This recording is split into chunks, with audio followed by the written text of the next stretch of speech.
ಪ್ರಿಯರೇ, ತಮಗೆಲ್ಲರಿಗೂ ವಂದನೆಗಳು. ಈ ದಿವಸ ನಾನು ಮಾತೆ ಮರಿಯಳು ಮತ್ತು ಗುಲಾಬಿ ಹೂಗಳು ಈ ವಿಷಯದ ಮೇಲೆ ಸ್ವಲ್ಪ ಚಿಂತನೆಗಳನ್ನು ನಿಮ್ಮ ಜೊತೆ ಹಂಚಿಕೊಳ್ಳಲಿಕ್ಕೆ ಇಷ್ಟಪಡ್ತೇನೆ. 1530 ಈ ಇಸವಿಯಲ್ಲಿ ಮೆಕ್ಸಿಕೋ ದೇಶದ ಗ್ವಾದಲೂಪೆ ಎಂಬ ಚಿಕ್ಕ ಹಳ್ಳಿಯಲ್ಲಿ ದಿಯಾಗೋ ಎನ್ನುವಂಥ ಬಡ ರೈತನಿದ್ದ. ಒಂದು ದಿವಸ ಮಾತೆ ಮರಿಯಳು ಆತನಿಗೆ ಕಾಣಸಿಕ್ಕಿ ಹೇಳ್ತಾಳೆ, ನಿನ್ನ ಹೊಲದಲ್ಲಿ ನನಗೊಂದು ಗುಡಿ ಕಟ್ಟಿಸು, ದೇವಾಲಯ ಕಟ್ಟಿಸು. ಪ್ರಿಯರೇ, ಈ ಬಡ ರೈತ ದಿಯಾಗೋ ಮರಿಯಳ ಹತ್ರ ಒಂದು ಕುರುಹು ಕೇಳ್ತಾನೆ. ಮರುದಿವಸ ಬೆಳಿಗ್ಗೆ ಆತನು ಎದ್ದು ತನ್ನ ಹೊಲಕ್ಕೆ ಹೋಗಬೇಕಾದ್ರೆ ಆ ಚಳಿಗಾಲದಲ್ಲಿ ಹಿಮ ಬಿದ್ದು ಎಲ್ಲ ಮರಗಳ ಎಲೆಗಳು ಉದುರಿ ಗುಲಾಬಿ ಹೂಗಳಲ್ಲಿ ಎಲೆಗಳೇ ಇರುವುದಿಲ್ಲ. ಇಡೀ ಮೆಕ್ಸಿಕೋ ದೇಶ ಸುತ್ತಾಡಿದರೂ ಒಂದು ಗುಲಾಬಿ ಸಿಗದಂಥ ಆ ದಿವಸದಲ್ಲಿ ತನ್ನ ಹೊಲ ತುಂಬ ಗುಲಾಬಿ ಹೂಗಳು ಅರಳಿದ್ದವು. ಆ ಎಲ್ಲ ಗುಲಾಬಿ ಹೂಗಳನ್ನು ತೆಗೆದುಕೊಂಡು ತನ್ನ ಸೆಣಬಿನ ಆ ಶಾಲಲ್ಲಿ ಹಾಕ್ತಾನೆ. ಓಡಿಕೊಂಡು ಬಿಷಪ್ ಮನೆಗೆ ಓಡ್ತಾನೆ, ಬಿಷಪ್ಗೆ ತೋರಿಸಲಿಕ್ಕೆ. ಪ್ರಿಯರೇ, ಎಲ್ಲ ಹೂಗಳನ್ನು ಬಿಷಪ್ಗೆ ಕೊಟ್ಟ ನಂತರ ಆ ಸೆಣಬಿನ ಶಾಲಿನಲ್ಲಿ ಯಾವ ಕಲಾಕಾರನಿಗೂ ಚಿತ್ರ ಬಿಡಿಸಲಿಕ್ಕೆ ಆಗುವುದಿಲ್ಲ. ಅಂಥ ಶಾಲಲ್ಲಿ ಸುಂದರವಾದಂಥ ಮರಿಯಳ ಆ ಮುಖದ ಚಿತ್ರ ಮೂಡಿ ಬಂದಿತ್ತು. ಇವತ್ತಿಗೂ ಅದನ್ನು ಗ್ವಾದಲೂಪೆಯಲ್ಲಿ ಇಟ್ಟುಕೊಂಡಿದ್ದಾರೆ. ಅದರಿಂದ ಮಾತೆ ಮರಿಯಳಿಗೆ ಮತ್ತು ಗುಲಾಬಿ ಹೂಗಳಿಗೆ ಭಾಳಷ್ಟು ಸಂಬಂಧವಿದೆ.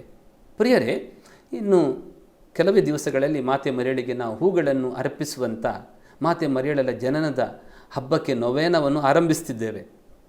ಹೂಗಳನ್ನು ನಾವು ಯಾಕೆ ಅರ್ಪಿಸಬೇಕು ಎಂಬ ಪ್ರಶ್ನೆ ನಮ್ಮನ್ನು ಕಾಡ್ತದೆ. ಪ್ರಿಯರೇ,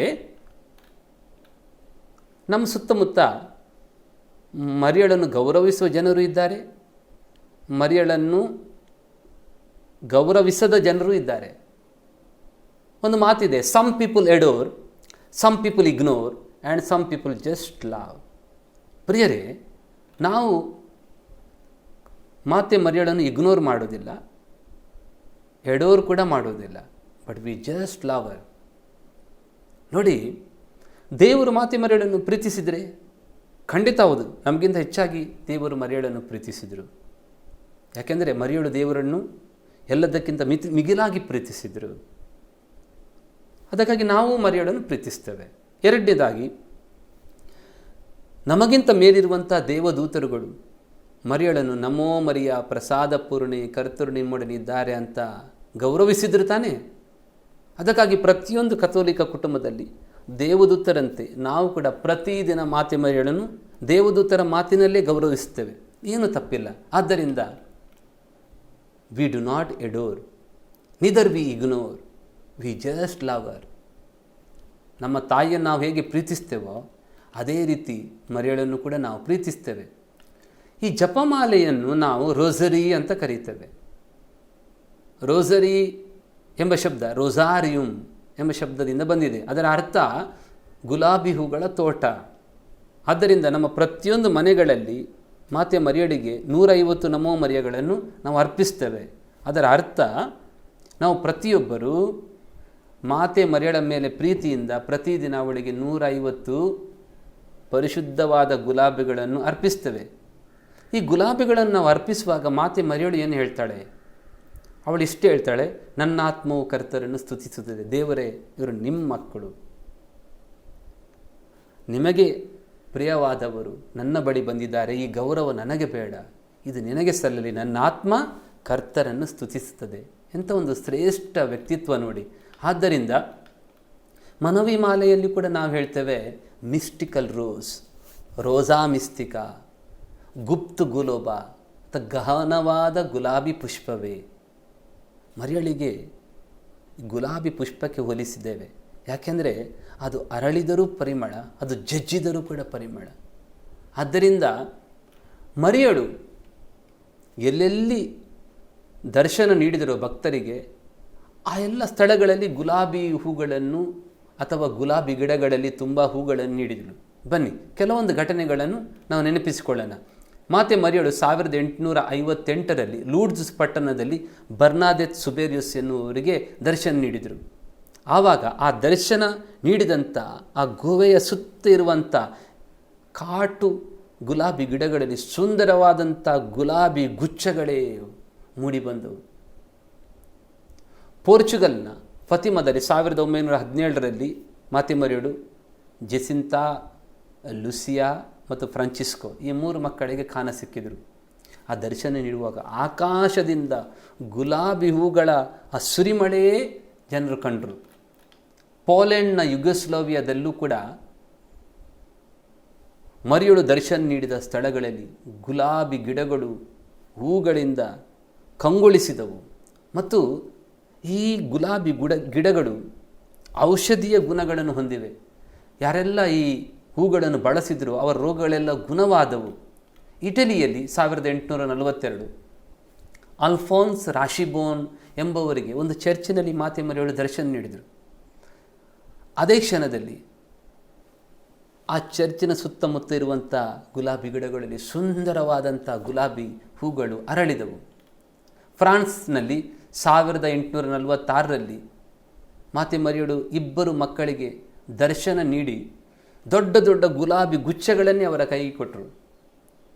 ಅದರಿಂದ ಪ್ರಿಯರೇ, ಮಾತೆ ಮರಿಯಳು ಎಲ್ಲೆಲ್ಲಿ ಭಕ್ತ ಜನರಿಗೆ ದರ್ಶನ ನೀಡಿದ್ದಾರೋ ಅಲ್ಲೆಲ್ಲಿ ಗುಲಾಬಿ ಹೂಗಳನ್ನು ಒಂದು ತನ್ನ ಕುರುವಾಗಿ ಕೊಟ್ಟಿದ್ದಾಳೆ.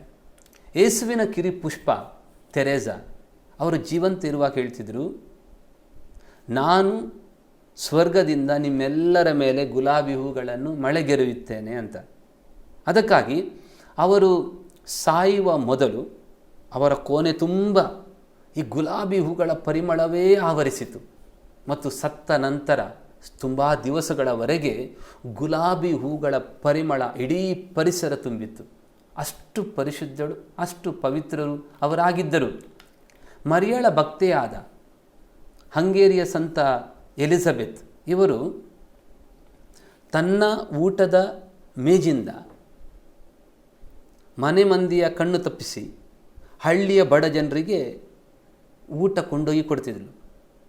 ಒಂದು ದಿವಸ ತನ್ನ ಉಡಿಯಲ್ಲಿ ಆ ಊಟವನ್ನು ಹಣ್ಣು ಹಂಪಲುಗಳನ್ನು ಅಡಗಿಸಿ ಮಧ್ಯಾಹ್ನದ ಹೊತ್ತಿಗೆ ಬಡವರಿಗೆ ಕೊಡಲಿಕ್ಕೆ ಹೋಗಬೇಕಾದ್ರೆ ಲುಡುವಿಗ್ ಎನ್ನುವ ತನ್ನ ಗಂಡ ದಾರಿಯಲ್ಲಿ ಸಿಕ್ಕ.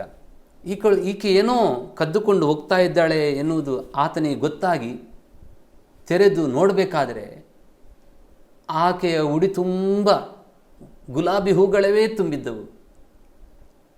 ಪ್ರಿಯರೇ, ಆಕೆ ಬದುಕಿನಲ್ಲಿ ಇಂಥ ಶ್ರೇಷ್ಠ ಕಾರ್ಯ ಮಾಡಿದ್ದಕ್ಕೋಸ್ಕರ ಆಕೆ ಶ್ರೇಷ್ಠ ಪರಿಶುದ್ಧ ವ್ಯಕ್ತಿ.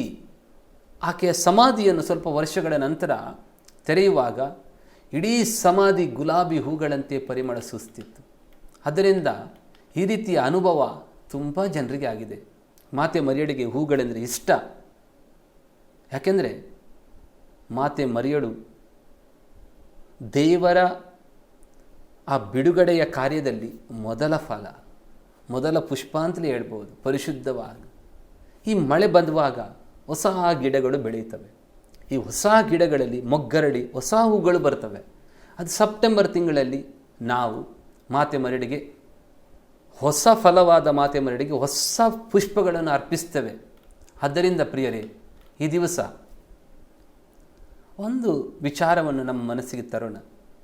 ಮಾತೆ ಮರಿಯಳು ಯಾವ ಪೋಪಿಗೆ, ಯಾವ ಗುರುಗಳಿಗೂ, ಯಾವ ಧರ್ಮ ಭಗಿನಿಯರಿಗೂ ದರ್ಶನ ನೀಡಿಲ್ಲ. ಅವರು ನೀಡಿದ್ದರಾದರೆ ಅತಿ ಬಡವರಲ್ಲಿ ಬಡವರಾದಂಥ ಜನರಿಗೆ, ಬಡವರ ಮೇಲೆ ಮಾತೆ ಮರಿಯಳಿಗೆ ಬಹಳ ಪ್ರೀತಿ ಇದೆ. ಆದ್ದರಿಂದ ನಾವು ಆಚರಿಸುವಂಥ ಭಕ್ತಿಯಲ್ಲಿ, ಹಬ್ಬಗಳಲ್ಲಿ ಬಡವರಿಗೆ ಒಂದು ಪಾತ್ರ ಇರಬೇಕು, ಒಂದು ಭಾಗ ನಾವು ತೆಗೆದಿಡಬೇಕು. ನಾವು ಬಡವರ ಜೊತೆಗೆ ಮಾತೆ ಮರಿಯಳ ಹಬ್ಬವನ್ನು ಆಚರಿಸುವಂತಾಗಬೇಕು. ನಾವು ಹೂಗಳನ್ನು ಅರ್ಪಿಸಿದರೆ ಸಾಲದು. ಮರಿಯಳಿಂದ ಹೇಗೆ ಈ ಜೆಸಿಂತಾ, ಲೂಸಿಯೋ ಹಾಗೂ ಫ್ರಾನ್ಸಿಸ್ಕೋ ಹೂಗಳ ಆ ಮಳೆಯನ್ನು ಪಡೆದರೂ ಆ ರೀತಿ ಪಡೆಯುವಂಥವರಾಗಬೇಕು. ಪ್ರಿಯರೇ, ಒಂದು ಕೊನೆಯ ಮಾತು. ನಾವು ಮಾತೆ ಮರಿಯಳ ಬಳಿ ಭಿನ್ನಯಿಸುವುದು, ಪ್ರಾರ್ಥನೆ ಮಾಡುವುದು ಅವಳು ಏನು ಕೊಡುತ್ತಾಳೆ ಎಂಬುದಕ್ಕಲ್ಲ, ಅವಳು ಯಾರನ್ನು ನಮಗೆ ಕೊಡ್ತಾಳೆ ಎಂಬುದಕ್ಕೋಸ್ಕರ. ಫಸ್ಟ್ ಟೈಮ್ ಈ ಪ್ರಪಂಚಕ್ಕೆ ಯೇಸುವನ್ನು ದೇವರು ಮರಿಯಳ ಮುಖಾಂತರ ಕೊಟ್ಟರು ತಾನೆ. ಇವತ್ತಿಗೂ ಕೂಡ ಮಾತೆ ಮರಿಯಳ ಇಚ್ಛೆ ಇಷ್ಟೇ, ತಾನು ಯೇಸುವನ್ನು ನಮಗೆ ಕೊಡಬೇಕು. Lead us to Jesus. ಆದ್ದರಿಂದ ನಾವು ಪ್ರಾರ್ಥನೆ ಮಾಡೋದು ಇಷ್ಟೇ, ಮಮ್ಮ ಮರಿಯಾ ನಮ್ಮನ್ನು ಯೇಸುವಿನ ಬಳಿ ಕರೆದುಕೊಂಡು ಹೋಗು, ಯೇಸುವಿನ ಬಳಿ ಕರೆದುಕೊಂಡು ಹೋಗು. ಹಬ್ಬ ಆಚರಣೆಗಳು ಏನೇ ಇರಲಿ, so our encounter with Mary doesn't end with Mary herself, it must lead us to Jesus. ಆದ್ದರಿಂದ ಈ ಚಿಂತನೆಗಳೊಂದಿಗೆ ಹೂಗಳನ್ನು ಅರ್ಪಿಸಲಿಕ್ಕೆ ಹೋಗ್ತಾ ಇದ್ದೇವೆ. ನಮ್ಮ ತೋಟಗಳಲ್ಲಿ ಅರಳಿದ ಹೂಗಳನ್ನು ನಾವು ಅರ್ಪಿಸಿದರೆ ಭಾಳ ಸುಂದರ, ಯಾಕೆಂದರೆ ಅದು ನಮ್ಮ ತ್ಯಾಗದ ಫಲ ತಾನೇ. ನಾವು ಕಷ್ಟಪಟ್ಟು ಅದನ್ನು ಬೆಳೆಸಿದ್ದೇವೆ. ಎಲ್ಲೋ ಅರಳಿದ ಹೂಗಳನ್ನು ತಂದು ನಾವು ಏನೂ ಕಷ್ಟಪಡದೆ ತಂದು ಅರ್ಪಿಸಿದರೆ ಮರಿಯಳು ಮೆಚ್ಚುತ್ತಾಳೆ, ಮೆಚ್ಚುವುದಿಲ್ಲವಂತಲ್ಲ. ಆದರೆ ನಮ್ಮ ಹೃದಯಕ್ಕೆ, ನಮ್ಮ ಮನಸ್ಸಿಗೆ, ನಾನು ಬೆಳೆಸಿದ ಈ ಗಿಡದಲ್ಲಿ ಹೂಗಳು ಅರಳಿವೆ, ಇದನ್ನು ನಾನು ಮರಿಯಳಿಗೆ ನಾನು ಕೊಡ್ತೇನೆ ಎನ್ನುವ ಆ ಭಾವನೆಯಿಂದ ಹೂಗಳನ್ನು ಅರ್ಪಿಸೋಣ. ಅದು ಕೇವಲ ಇದು ಸಾಮಾಜಿಕ ಆಚರಣೆ ಆಗಬಾರ್ದು ಅಥವಾ ನಮ್ಮ ಸಾಂಸ್ಕೃತಿಕ ಆಚರಣೆ ಆಗಬಾರ್ದು, ಇದೊಂದು ಭಕ್ತಿಯ ಆಚರಣೆ ಆಗಲಿ. ಮುಂಬರುವ ಈ ನವ ದಿವಸಗಳಲ್ಲಿ ಮಾತೆ ಮರಿಯಳಿಗೆ ನಮ್ಮಿಂದ ಹೆಚ್ಚು ಹೆಚ್ಚು ಗೌರವ ಸಿಗುವಂತಾಗಲಿ ಅಂತ ಹೇಳ್ತಾ ನಿಮಗೆ ಶುಭ ಹಾರೈಸ್ತೇನೆ. ಹಬ್ಬದ ಶುಭಾಶಯಗಳನ್ನು ಒಂದೇ ಕೋರುತ್ತೇನೆ. ವಂದನೆಗಳು, ಧನ್ಯವಾದಗಳು.